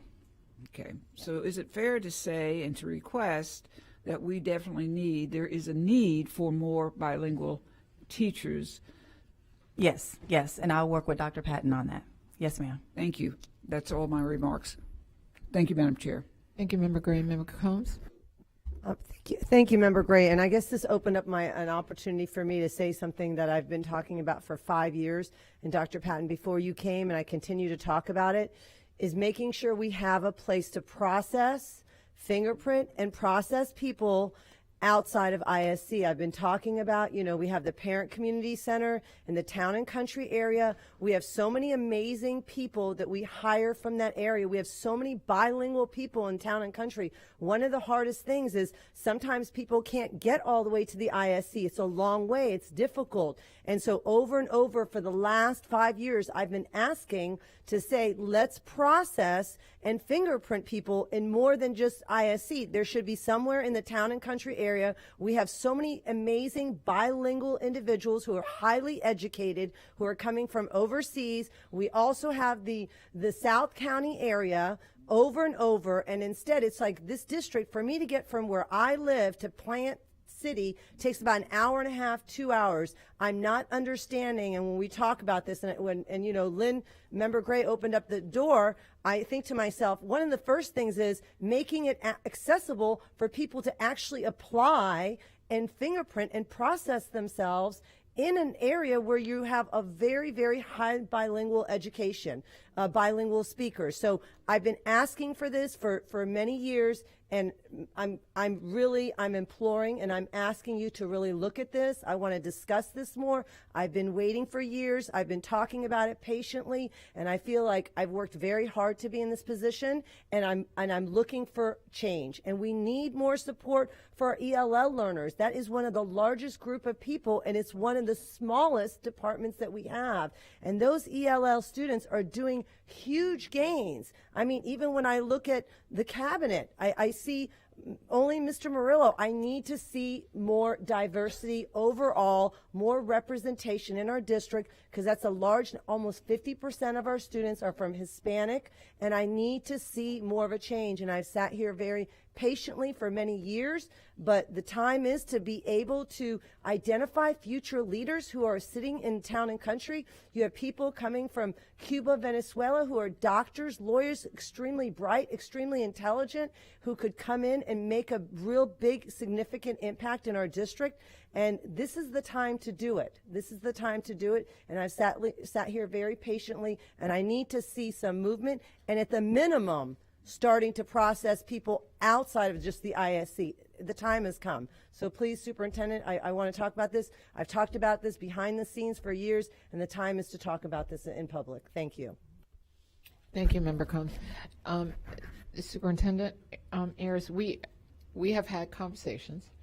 As a matter of fact, we talked about it even on the radio about hiring, bilingual or, staff. But also we have staff that have higher education here in Hillsborough County Schools. But you know what they're doing? They're custodians. They're our custodians. Have we gone back to look at our staff who are Spanish speaking, to look at what they bring to the table? Have we done that? We could go back and look. I mean, we can come up with a plan to look at our current workforce, Hispanic workforce, to see if there's qualifications that have been met that could be utilized for other positions within our school district. So we can do that with 23,000 employees in our district. I mean, we'll go through that, but a lot of it comes back down to, in our schools. I want this be known that happens in our school district. So we have principals, APs that sees people within our district that are in certain positions that we take, mentor, and then look to them to take other positions within our school district. So I think that practice happens. It happens at a school level, but hear you loud and clear, and we'll move forward there. Because there's a lot of our custodians that have, even here at Rosac, that have higher education. There's a couple of our staff that have told me they were doctors, nurses, attorneys, and they are working as custodians because they were not able to get the credits here in the United States to practice in their professions. And I'm honored that they're working with us, but at the level that they're working, they could be teaching. We could guide them into being able to teach our students, but we're not doing that. Maybe we can provide some examples, Dr. Patton, of folks that have been in our school district that have, ascended throughout and taken other positions. So maybe provide some real life examples, but then how we can also aim to enhance that and so it happens more. But I know it does happen in our school district, and we'll provide some examples of that and then come up with a plan of how we can make it happen a little bit more. Do we do a job fair here? I know we do an outside job fair, but do we do a job fair so that our employees in the district can bring, like, even their degrees to the table to show us what they have? It doesn't matter if it's from different countries, but they could bring it to the table to show us what they have. And maybe we could, use those, be able to lift them from there. We certainly are open to that. On a regular basis, though, to your point, we do have opportunities where employees are able to have not only individuals talk with them about their career plans, which a lot of our partners do that, as well as the principals when they're having conversations. So we do have that, and to the superintendent's point, we can provide you with the names of those individuals to see where they migrated from when they may have started at one point and moved up to a higher level, so then you can see that. We certainly can provide you with that. Yeah. And if that's important to know on a regular basis, we can certainly share that and recognize that as well, because that's really important to recognize it when it happens. It just doesn't happen, to superintendent's point, publicly, but it is happening. So I certainly can provide that in each area where that's occurred, so then that way you can see that information. Because I know a couple of employees have mentioned, I had this degree, but it's really not worth anything here, in the United States. But I mentioned to them, put it on the application, show it anyway, because you never know where it might be useful. Chair Perez, if I may, we do host a variety of hiring events, and specifically a week from tonight at the ISC from 6 to 7:30, we're having an open house. That's been advertised a little bit at this point, but we have learned that if we advertise too far in advance, people put it on the calendar, forget about it, et cetera. So you'll see more and more advertisements coming up in the next week or so. Can you send us as board members maybe a flyer so that we could also advertise it? Yes, ma'am, will do. Thank you. Seeing no further comments or questions, please vote when your lights appear.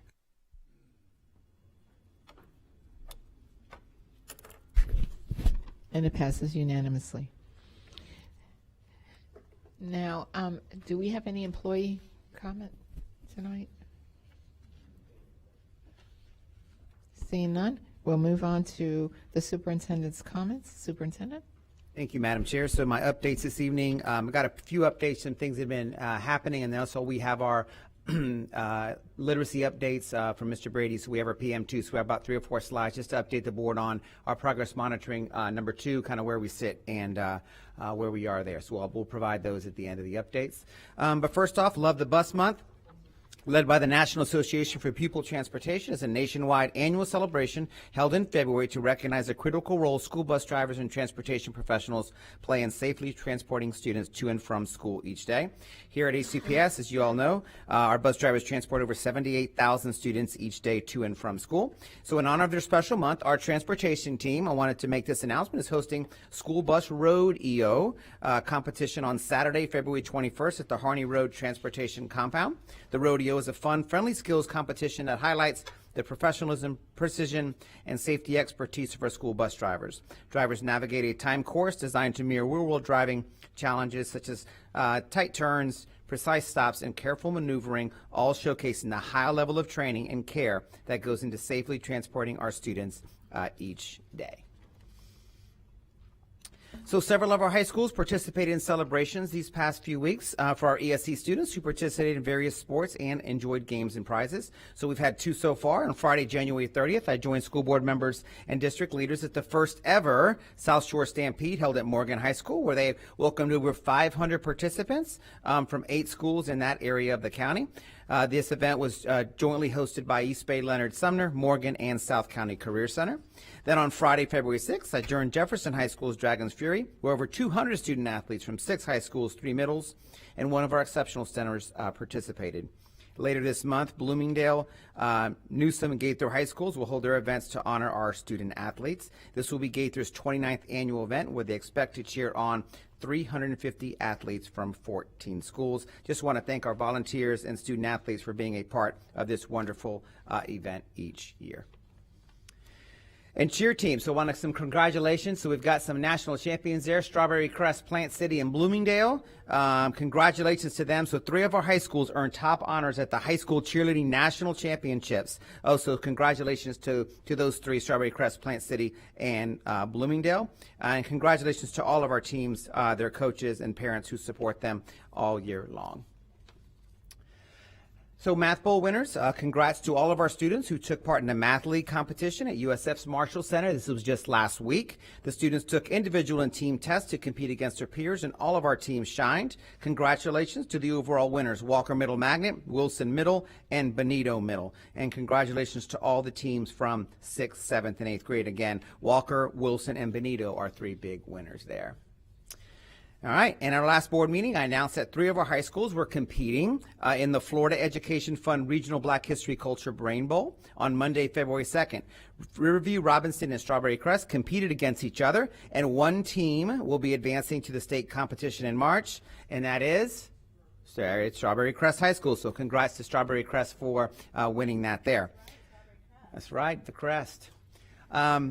Over the last 2 weeks, also, our Black History Brain Bowl preliminaries. So here we go. Last 2 weeks, we held the preliminary rounds for our annual Black History Brain Bowl competition. Competition is a great way to support awareness and promote understanding related to African American culture and contributions. We held competitions in elementary, middle, and high schools. And are we ready? Who made the finals? Here we go. So preliminaries, and making the finals is, ta-da, there they are. So congratulations to those schools. And I know board members, all of you are always there on the finals. It's a big day for our school district. But here's our finalists. So you see our elementary, middle, and high schools. Is Member Vaughn, is Zach on the team? All right. We'll have to see him there. So congratulations to those schools make it to final round. So that'll be on Saturday, February 21st. It will be at D.W. Waters this year. So not Blake, will be at D.W. Waters. And thanks to HABC and all the volunteers and district team members who give this event each year. And congratulations to all our students. So there they are. We'll announce our winner at the final for elementary, middle, and high on February the 21st. So in my last slide here before I turn this over to Mr. Brady, board members, this was I want to point attention to this here. This is our AP program honor roll, and I want to just put this comparison. We talk about our school district and advanced placement, how many exams we give, etc., pass rate. But I'm proud to announce that 16 of our high schools have been named to the 2025 Advanced Placement School Honor Roll, earning three platinum, 4 gold, 2 silver, and 7 bronze distinctions. The AP School Honor Roll recognizes schools whose AP programs that deliver results for students while broadening participation. Schools can earn their recognition annually based on criteria that reflect a commitment to increasing college-going culture, providing opportunities for students to earn college credit, and maximizing college readiness. So here we go. So in the whole nation, only 5,723 schools are recognized. Across the entire country, we have 16 of them in our school district. So that's only 36% of eligible high schools in the nation. So 36% of in the nation, these schools are on this honor roll. Only 8% receive platinum, and only 7% receive gold. So big accomplishment. We talk about our accelerated opportunities for students. Big honor there for our AP program honor roll for our schools that are listed there. So congrats to those. This success in AP really comes down to our dedicated administrators, committed teachers, and hardworking students. Together, we've created a culture where students are encouraged to aim higher, and I could not be prouder of what they continue to accomplish. So shout out there of all the great work in our accelerated programs in Hillsborough County, at Hillsborough County Public Schools. And now we're going to turn this over to Mr. Brady, as we do have some literacy updates for this evening. Mr. Brady? Yep. Thank you, Mr. Ayers, and thank you, board members. And I appreciate you allowing me to present a few slides here on our literacy updates and an overview of our Progress Monitoring 2 results. The state window for PM2 closed on January 23rd. Fast assessments are administered 3 times during each school year. Once at the beginning of the year, that's PM1. Once in the middle, that's PM2. And at the end of the year, that's May, that's PM3. Each PM event is tied to a blueprint for the full grade level content, so as the school year progresses and students learn the content, the scores improve. Even though the state assessment window for PM2 closed on January 23rd, HCPS completed a majority of our testing prior to winter break, and that was intentional so we could start with instruction immediately upon our return in January. Okay, let's get to the data. The following data slides represent the performance of Hillsborough County non-charter students only. Progress monitoring assessments measure end of the year on grade level expectations. So this slide illustrates how our students, non-charter, performed this school year on PM1, that was the beginning of the year, and PM2. To correctly interpret this data, look at the number circled in yellow. That number, 34%, informs us that during PM1, 34% of our students in grades 3 through 10 combined demonstrated achievement which met the end of the year expectations, so they were proficient at PM1. The number circled in blue, 45%, informs us that during the PM2 window, 45% of our students in grades 3 through 10 demonstrated end of the year on grade level proficiency. So there was an 11% increase from PM1 to PM2 this year. And I'll go down the list for grades 3 through 10. Grade 3, 19%, grade 4, 14, and you can see 13, 7, 9, 8, 8, and 9. So all of our grade levels, which is understandable, you would expect improvement from PM1 to PM2. And this next slide, however, talks about this year versus last year. This slide illustrates how our students performed on PM2 last year versus this year. This is an apples-to-apples comparison, and it's very encouraging as we're seeing increased proficiency in grades 3 through 10, really combined in all grade levels. So when you see 24-25, 40, that refers to the 24-25 school year. This is the 25-26. So the number circled in yellow, 41%, indicates that during last year's PM2 window, 41% of our students in grades 3 through 10 combined were proficient, scoring a level 3 or higher. This year, it's at 45%. It's a 4% increase across all grade levels combined. And then as you can see, as we go down the list, third grade, 2%, 2%, 4, 4, 4, 4, 6, and 5. So every grade level is showing an increase from last year. Now let's get to our subgroups. If we look at student performance by subgroups, you can see that the percentage of students achieving level 3 or higher increased from PM1 to PM2 this year in all subgroups. Our black students increased 10%. Our white students, 13%. Our Hispanic students, 10%. ELL, 9%. Students with disability, 6%. Now let's go to proficiency this year versus last year in our subgroups. So we looked at performance by subgroup. You can see that percentage of students achieving a level 3 or higher increased from PM2 last year to this year in all subgroups. Our black students increased 5% from last year. Our white students, 4%. Our Hispanic students, 4%. Our ELL students, 3%. And our SWD students, 3%. Finally, during our literacy updates a couple months ago, we discussed in detail our plan for the year, so I'm not going to go through that again. It included our key literacy actions such as strong core Tier 1 instruction, PLCs, and embedded supports for all learners. But we are continuing these high leverage actions with the Comprehensive Support Grant, or the CSG, which is awarded to us by the state. Schools not meeting subgroup expectations for the last 6 years in ELL and SWD were given priority for the services, and grant activities have already begun across all grade level bands. In addition, all schools created a strategic support plan based on mid-year data trends. I want to thank you for your time, and just in an effort to continue building alignment and consistency across the district, this information has already been presented with principals, assistant principals, district leaders, region superintendents, cabinet, and school board. Thank you again, and we appreciate your support. Thank you, Mr. Brady. If you could, one more slide up. One more. So just two more slides for me. Just a reminder, this Friday and Monday, no school. So we got a long weekend ahead. So Friday, of course, is our fair day. And then Monday will be no school on the 16th for President's Day. And then finally, last slide. There it is. That time of year again, which is hard to believe, our STEM Fair, here we are again. So February 18th, Hillsborough County Regional STEM Fair will take place, 9:30 to 2:30. And I know board members are always there to see all the projects at the Tampa Convention Center. So that's the February the 18th. And this event features projects representing over 150 schools and will showcase nearly 1,200 elementary projects and 150 junior and senior projects. And the awards are virtual and will be aired on March the 6th. Madam Chair, those are my updates. Thank you. Now we will move into board member comments. Board members, just a reminder, you have 5 minutes to speak with 30 seconds for final thoughts. Okay, Member Gray, you're first. Okay, the clock is on. I'm just going to reemphasize in the spirit of Black History Month. I know Sheikh, myself, the African American Task Force, and our school board members. Member Vaughn actually has her son competing in the final competition. Is that right, Member Vaughn?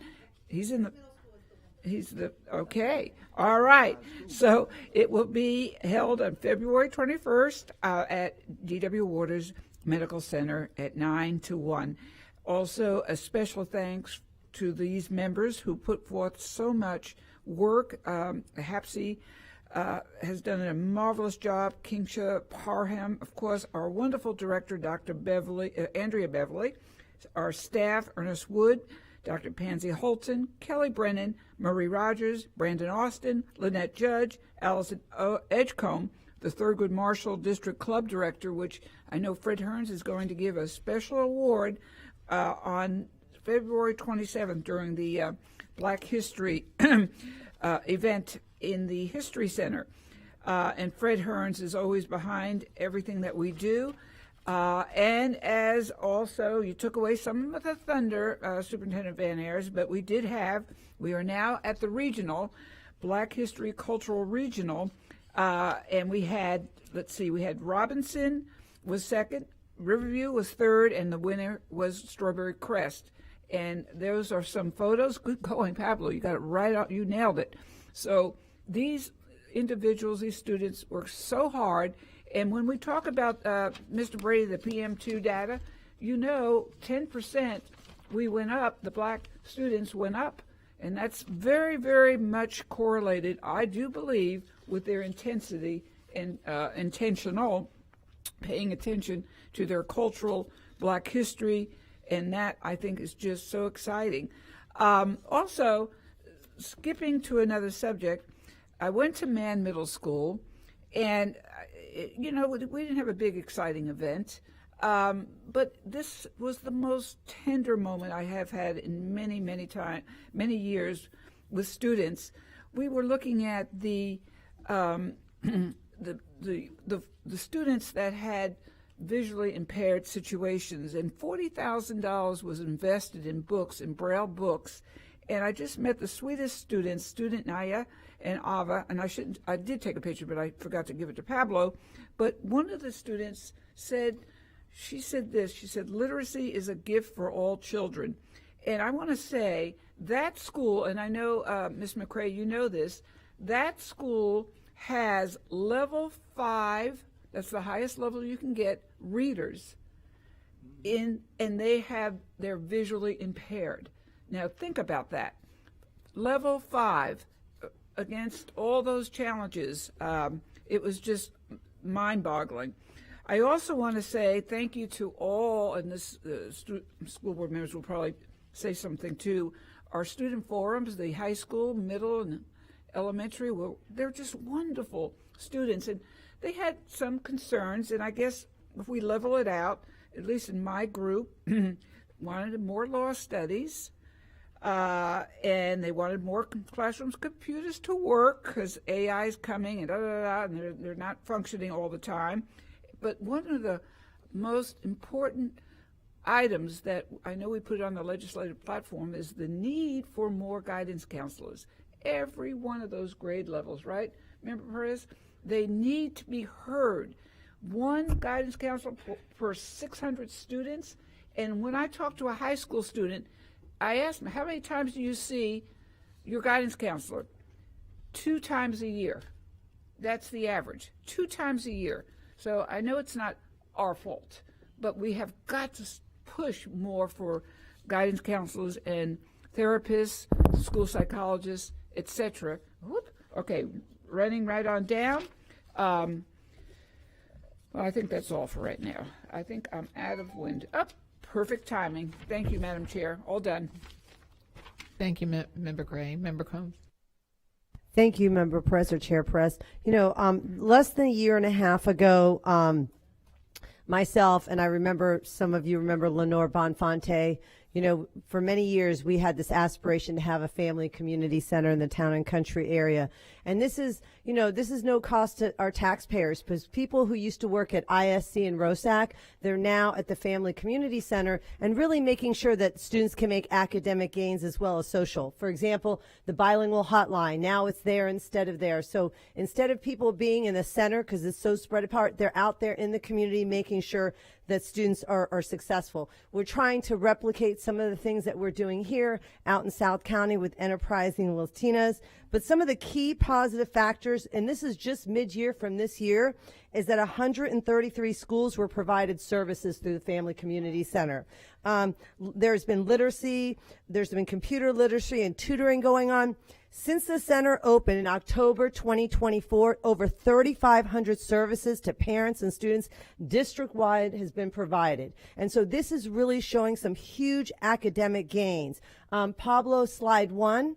And through that, we invited Congresswoman Kathy Castor to come to our area to the Family Community Center. She came there, and under the leadership of Marcos Murillo, and I can't thank you enough, Marcos, and Christina Fernandez, together they wrote a grant. Christina Fernandez, who is amazing, who's worked so hard on this Family Community Center, and I can't thank her enough. Through that, there was an appropriations that Kathy Castor took to the federal government, and I've never watched, been watching the president sign, the budget so closely, but $2 million came into that center. So we're really excited on how that can positively impact our students. I can't thank Congresswoman Kathy Castor enough to make sure she saw the need, she sees the movement to really help students' academic gains and what they're doing. I can't tell you the things that are happening out there, and I can't thank Christina Fernandez, Marcos Murillo, that entire team for working on that. Slide 2, Pablo. I have an early learning task force that we've had for a couple years. We have so many amazing people on there. The Children's Board, Cornerstone Ministries, we have so many amazing people, but this is really going out to the urban core and really looking at those early learning daycares that need some assistance. And I can't think, I'm looking at Tracy Brown and the early learning department. Along with the Early Learning Coalition, with HEF, we're hosting this event. We're trying to find 50 providers who can go out there, and they're going to get over $300 worth of free materials for their daycare, and it really is to help them learn and provide support and how to make those academic gains and make sure that those early learning communities, schools, homes, that kids are getting daycare to really help them focus on the academics, so that way when students come, they're ready to learn. Because our students who provide experience through Hillsborough County Public Schools, 88% of those students are kindergarten ready, and unfortunately that's not happening across the district. So really this is the first of many, and hopefully we can do things like this through the Parent Community Center. It's really connecting those providers and providing them the support. Slide 3.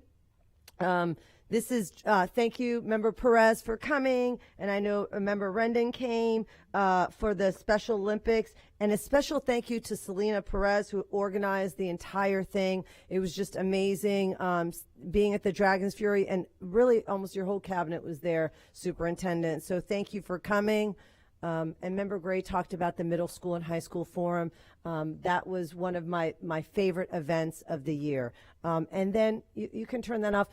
I had a question, and I think I would ask you, Mr. Brady, with the House Bill 549, the Gulf of Americas, what I'm seeing, and I know that I was talking to some publishers and people are just, so worried about this July deadline that everything has to be the Gulf of Americas.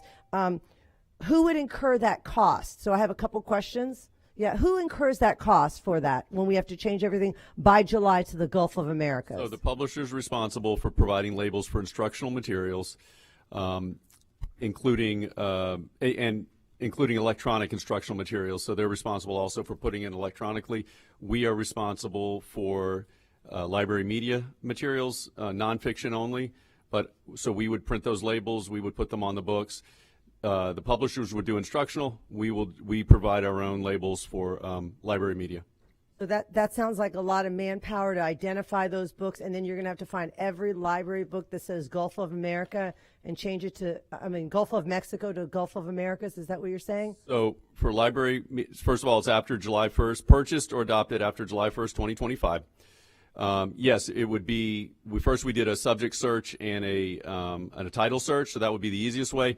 And then, of course, yeah, to your point. So if you're looking for something like you have a book on stingrays, or you have a book on dolphins, or you have a book on Louisiana, it's likely that Gulf of Mexico would appear there. If so, you would affix a label to the front cover that says the Gulf of Mexico should now read as the Gulf of America.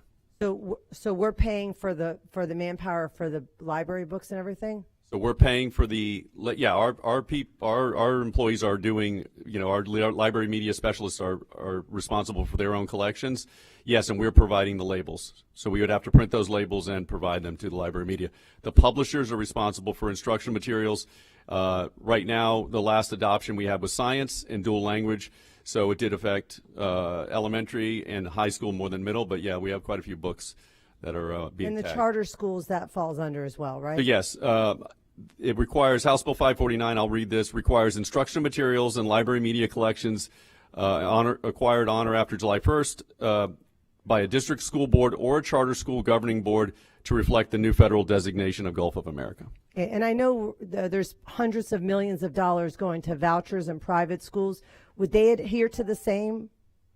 I did not see private schools designated here. Okay, so it's just private charter schools, even though taxpayer money is going to those schools as well? It those private specifically schools? says charter and public. Okay, thank you so much. Thank you, Member Combs. Member Vaughn. Thank you, Madam Chair. So I wanted to start off talking about the student forums, which are one of my favorite things. I say that ad nauseum. But I want to thank Jennifer Spirillo, Karen French, Christine Rayburn for really helping us bring that together. It's funny that you talked about your family community center, because one of the questions was that I posed to the students is how important is parental and family support? And every single one of the students just agreed how important that is. And so to have a community center that really enforces supporting parents so that they can support the students, I think is such an important thing. So thank you for advocating for that and making that happen in your district. I think I feel like our kids are getting smarter. We're constantly talking about the screens and, what that's doing and the access to their social skills. But these kids came in talking about class sizes, amendments, school funding. I mean, they blew my mind on how aware they are of things that are working in our schools. But one thing that I think we all heard is how much they're requesting drama and debate in their schools, from the middle school to the high schools, from each individual table. It's interesting to see the things each year the students talk about and the things that are new, but I think it was timely that we had a teacher come and speak about it, and I really do think we should amplify all the performing arts opportunities and also focus within that response in our school. That's what our students are saying they want, and our families are saying that they want, so I think we need to gear up towards that. Speaking about that, it's not on the same vein, but today I was invited to Clark Elementary for their 4-H public speaking competition by their rock star 5th grade teacher, Ms. Gupta, who does it every single year. It was amazing to see the kids' speeches. I want to give a shout out to 4th grade winner, who is TJ, and his speech was about the impacts of factory farming and farts. He was really amazing. And then there was the 5th grade winner, Yaswanth Natha Lapati, and Have You Ever Seen an Acorn was his speech. It was phenomenal. So I just want to say thank you to Principal Dr. Ribeiro there and everybody for hosting it. It's such a great thing. And speaking about all the great things happening in our school, thank you always about the Black History Brain Bowl. what was really interesting is I went to the middle school Black History Brain Bowl and I was talking to the students like, what did you learn? What was something really impactful? And a lot of them were really like excited about the fact that, you know, they learned about Athenia Joyner. And I was like, well, you know, she's local. She could come into your schools.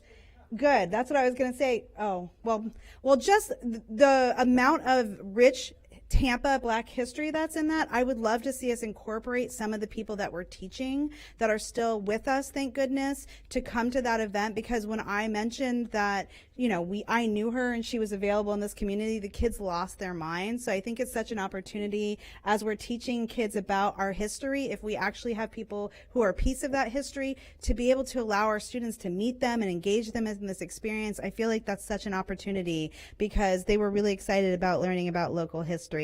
Thank you for reporting the PM data. I look forward to seeing specifically, I had asked earlier, but I want to make a request that if you could send each board member their district PM data so we could look at that. I really love to see, it looks like 9th grade is rocking it out this year, and 3rd grade is really making a lot of gains. So it's nice to see, you know, when you can individually see each, you know, grade band where their strengths are. And I really appreciate that. 9th grade, I think it was like 11 points that they went up. So I appreciate that PM data. And I feel like that's it.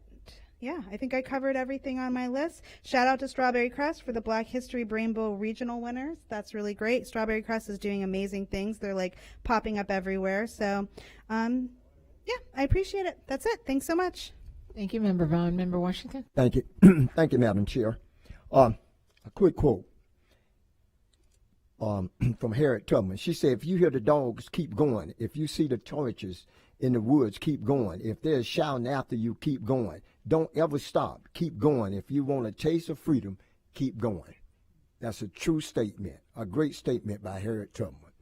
Okay, so first I want to open up by saying, Superintendent, thank you and your staff for all what y'all doing, because you guys are really doing a great job.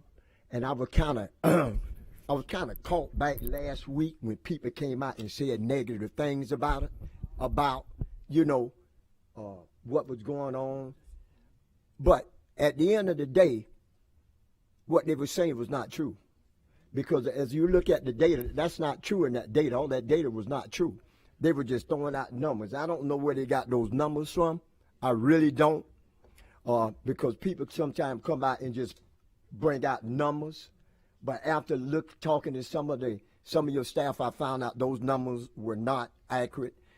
And I want to say to the community, we are working hard as we can to be successful with this board and with this cabinet and with Hillsborough County Public Schools. This is what we do. We work hard for students, and we're not going to overlook students.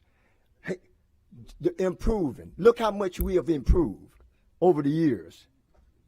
In graduation rate, we have improved a great deal. And even on that paper, when you look at that paper, you can see the suspension rate had decreased over 200 and some students.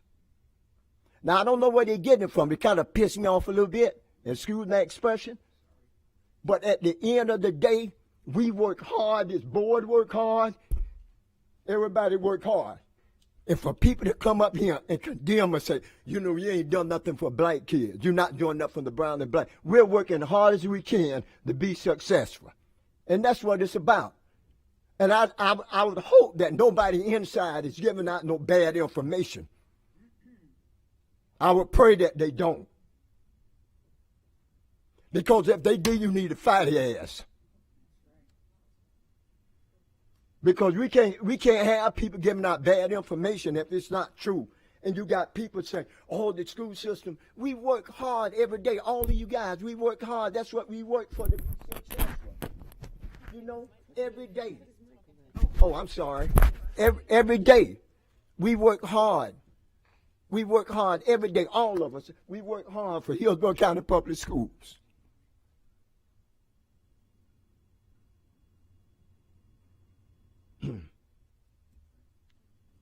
So, Superintendent, we don't keep working hard. The board, we don't keep doing what we got to do. We don't keep loving kids. We're going to continue, say, with your group, you know, continue working hard. All of us, continue working hard so we can be successful and make this the best school system in America, not just in the state of Florida, but in America. And we on the way of doing that. So I just hope that nobody inside not giving out bad information. Hey, Black History coming up. We're ready. We're looking forward for it. On the February the 21st, the kids have done a great job. All of the personnel involved has done really a great job helping out the students. And I'm happy. I mean, I'm happy because we look where we came from with Black History, though. We're moved up. And then we moved up through you and yeah, 140 some schools. And that's a plus. I mean, that's really great because we're working hard. Pablo, you want to done? Okay. As you can see up there, that was the white coat ceremony at Dunbar. The soup is up there with me and my daughter and my son-in-law. They came out. It was really nice with the white coats. Just the kids, was excitement. It was a lot of excitement going on, and it was great.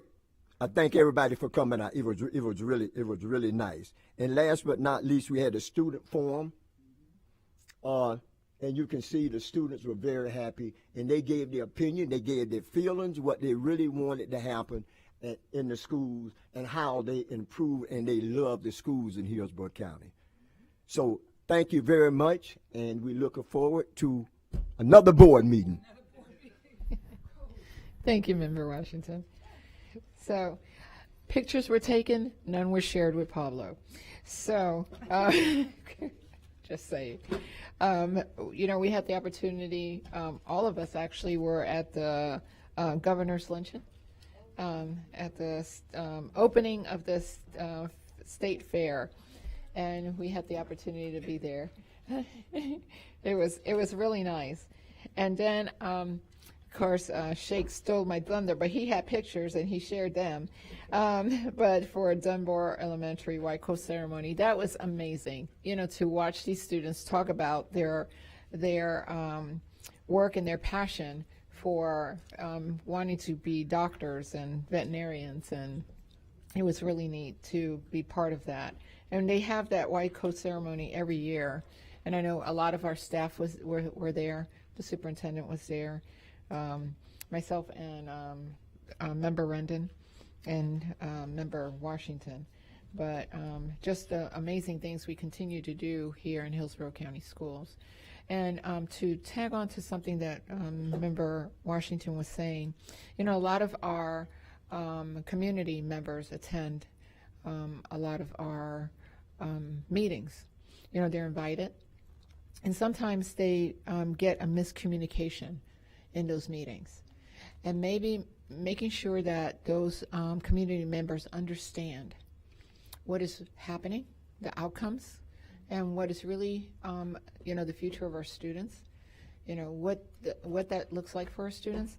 Maybe it would help to alleviate some of the miscommunications that are happening when they come up here to speak with us. I think that would help as well. I believe not necessarily any staff is providing any miscommunication or false information, but I think you know, our community members, you know, they don't understand a lot of the information that's being provided, and they, you know, assume things.